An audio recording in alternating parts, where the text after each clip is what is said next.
Welcome. And I think yeah, we've done some quite interesting stuff over the past couple of days. Well, probably not days for you because I'll schedule the videos out and spread them out a bit. But yeah, the last few projects have been pretty interesting. Like we've got the secretariat, we've got the APL. So I think we should return temporarily to something more mundane. However, not the most mundane, because this is slightly above that. This is a Smith's alarm clock,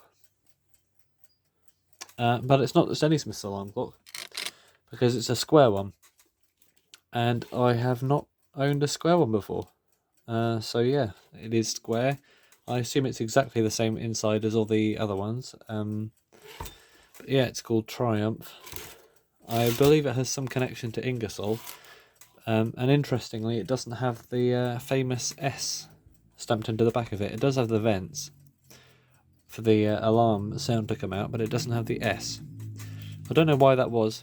Maybe this particular case design was used for clocks for Ingersoll, and therefore they didn't have the S because they weren't Smiths. Although Smiths did fill these cases with their own stuff as well.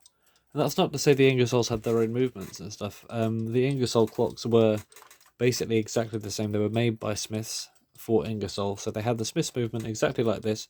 The only difference being, instead of having Smiths on the dial, they had Ingersoll. So that's that, and no S. So yeah, other than that, this is a pretty standard Smiths alarm clock, I think. Nice blue. This is probably the most common colour for these older ones. This is from 1950. As you can see on the bottom there where the light is shining, it has 450 stamped into it, which means for April. So April 1950, which is when this was made, or when that number was stamped at least. So yeah, I mean, not much more to say about it. What's wrong with it first? I think this does want to run, but I don't want to run it quite yet because it hasn't been cleaned, and I think something's wrong with the alarm. Yeah, there we go. The alarm does not wind up properly. I suspect that's down to a slipped mainspring, but we'll have to see. Because the mainsprings in these do not break that often. I don't think I've ever come across a Smith's alarm clock, and I have come across quite a few now, where the mainspring is snapped. Usually the issue with the mainsprings is down to the ratchet click becoming disengaged, or the clock just getting greasy and dirty and not wanting to run. I think this is probably the latter. Although it does kind of run, I suspect the alarm breaking probably meant this was shelved or replaced just because it was old. I don't know. But yeah, these older ones do wear down quite badly. On the front plate, usually a couple of the pivots are very, very worn down. So hopefully with this one, it won't be too bad. I mean, it is running somewhat for a start, which is usually what they don't do. But hopefully we'll get lucky with the pivot holes. So let's get inside this thing.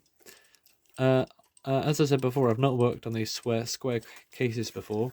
I think, yeah, the unusual thing about these is, unlike a typical Smith's alarm clock, which I'll just get now, this is the New Dawn model, 1951. Is that 51? Yeah, 51. It looks like a 4, but I'm pretty sure it's a 1. Because the 51 will correspond with the code inside. 1951, you see it's got the S on it, and it's a round New Dawn with this trademark base, which is die cast. Oh, it's even got my writing on it to remind me what it is. But this is a different model, Triumph, and no S, as you can see. The movement is entirely the same. I mean, look at the winders and the nuts and everything like that. I suspect it's identical inside. Yeah, this did wear down quite badly, but the colour, I think, is the same if you look at where it hasn't faded. This has actually lasted quite well, this square one.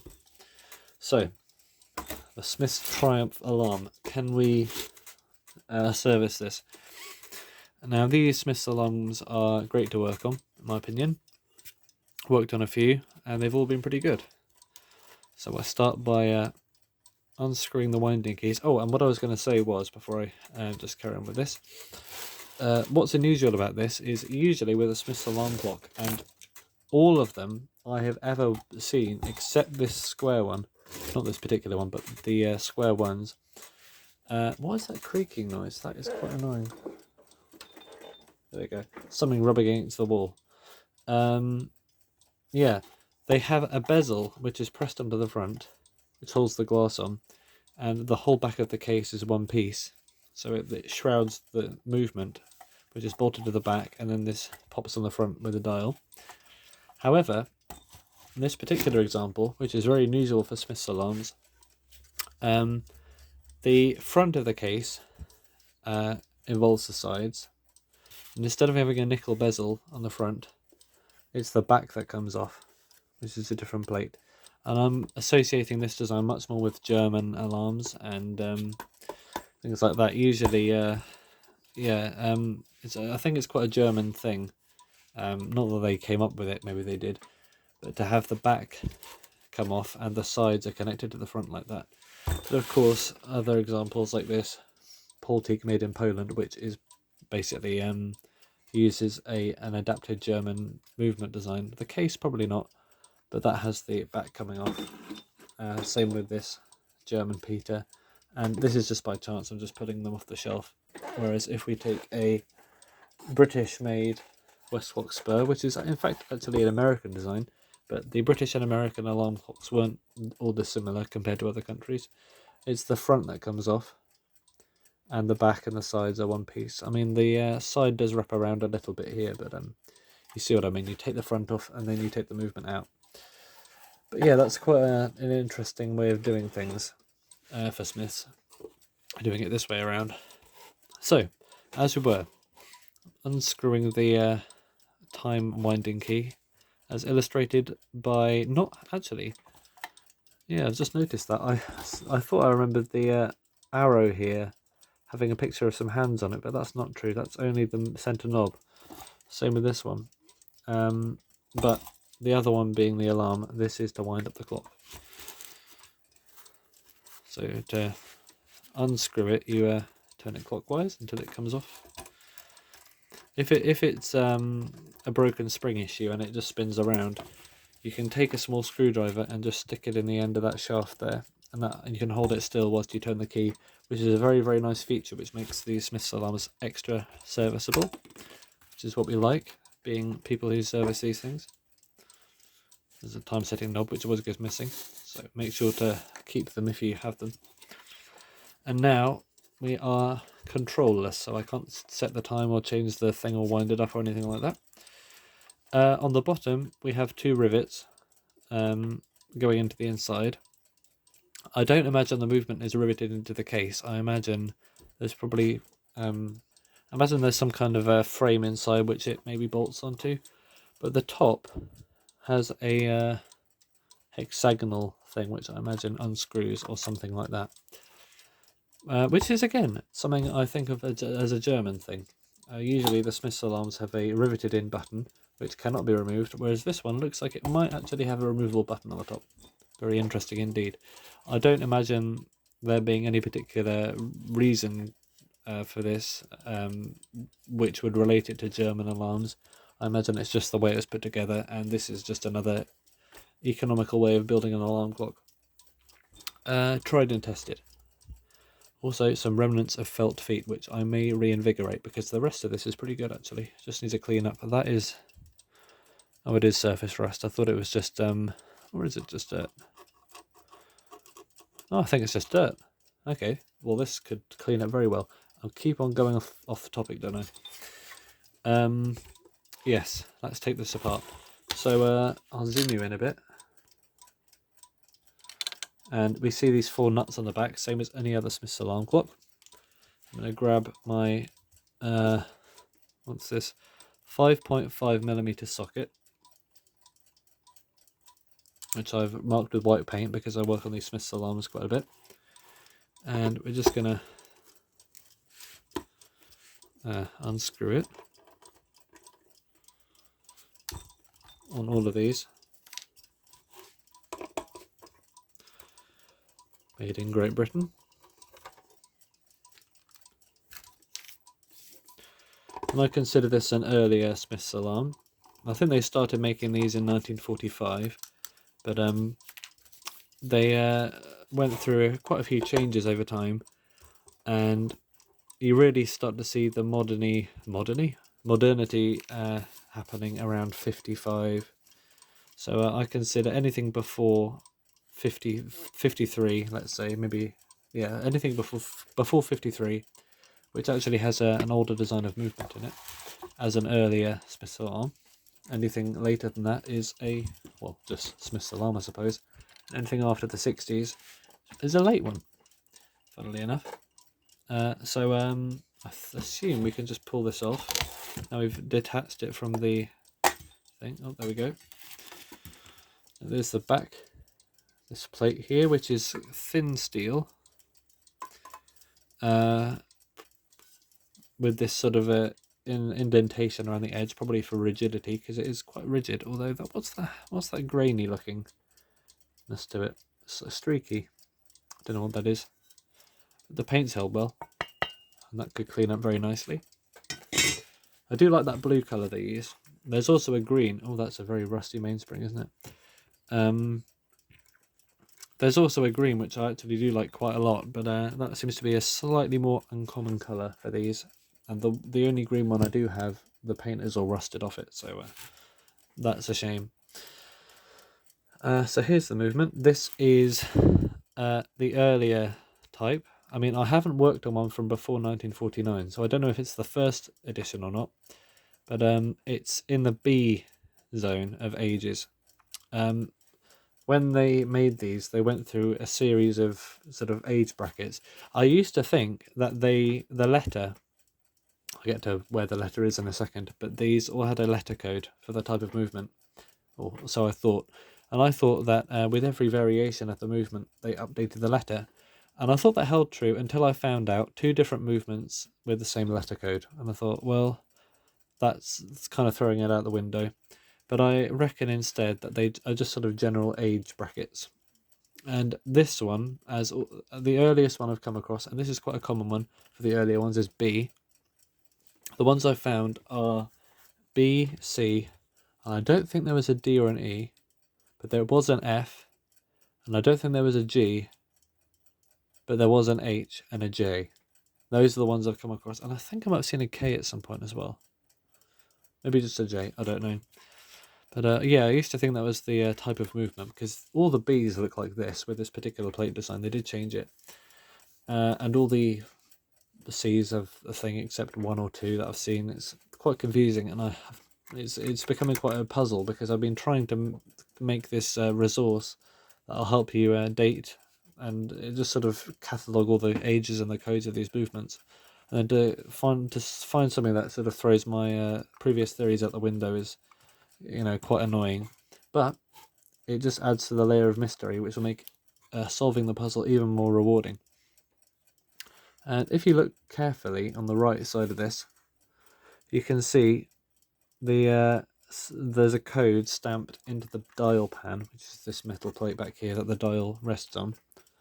It says CFB or CF/B, and the CF is the date code, I'm pretty sure. C being the month, I presume that is March. F is the year, which is 50. And B being what I thought was the movement design code. But yeah, the B, it's a pretty good movement design, I think. I like this earlier design of plates with the angular edges and stuff like that, and that extra bit of hole up there. The only issue I see with the B is it's prone to wearing quite badly, especially the front plate. And I'll point out the 2 pivots, which are usually affected in a second. But yeah, I don't have much time to record this. I'm just going to crack on with it. And looking at where those rivets went, it looks like they sort of go into the dial pan, but I can't imagine they're attached to it. I think they're probably just protruding to add some sort of support. Let's take this top top one off just to see, and I think I can, yeah, no socket, just an empty socket. To undo this one, and it looks like this is going to fall out on me. Okay, here is our button, which looks like the standard crimped button, which is usually not removable, but instead you have this threaded collar, which is quite interesting. And the movement, I suspect, just comes out. Okay, how are those rivets working then? They just protruded, and I suppose that locks in the bottom. Okay, fair enough. I'll rest this down so the glass doesn't fall out. Here's the dial. I'll zoom out a tiny bit with the hands which need to be removed. This little piece here, I think that was the thread where the button went in the top, but I'll have to check that out when I reassemble it. But yeah, here's the movement. Rusty mainspring, but and very dirty pivots. If you can see there's a lot of black dirt and juice in those pivots. But we'll be cleaning that out, and hopefully this will run very well afterwards. So I'm just going to quickly show you where those pivots are, which are prone to being bad. And I need to remove these hands. So let's get hand removing stuff ready. So to remove these hands, what I'm going to use is, to protect the dial, have this old face, or any piece of thick card with a hole in it will work. I'm going to slip the hand through the hole. That protects the dial from getting scratched underneath. And using screwdrivers, I'll pop the hand off. That was surprisingly loose actually. Usually they're a bit more stubborn than that. And I'll do the same with the hour hand. Oh, I just remembered, you don't need to take the hour hand off with these. That's worth remembering. You do not need to take the hour hand off in most cases, but the alarm hand you do, which is annoyingly buried behind the hour hand right now. You can remove the hour hand if you want to, but I don't see a benefit because it comes off with the dial and you can still access the movement in the same way. Unless the hour hand is broken and you need to remove it, I don't see a reason. The alarm hand, which might go flying in the air if you're not careful. These are made of steel, I think. Blued steel, maybe.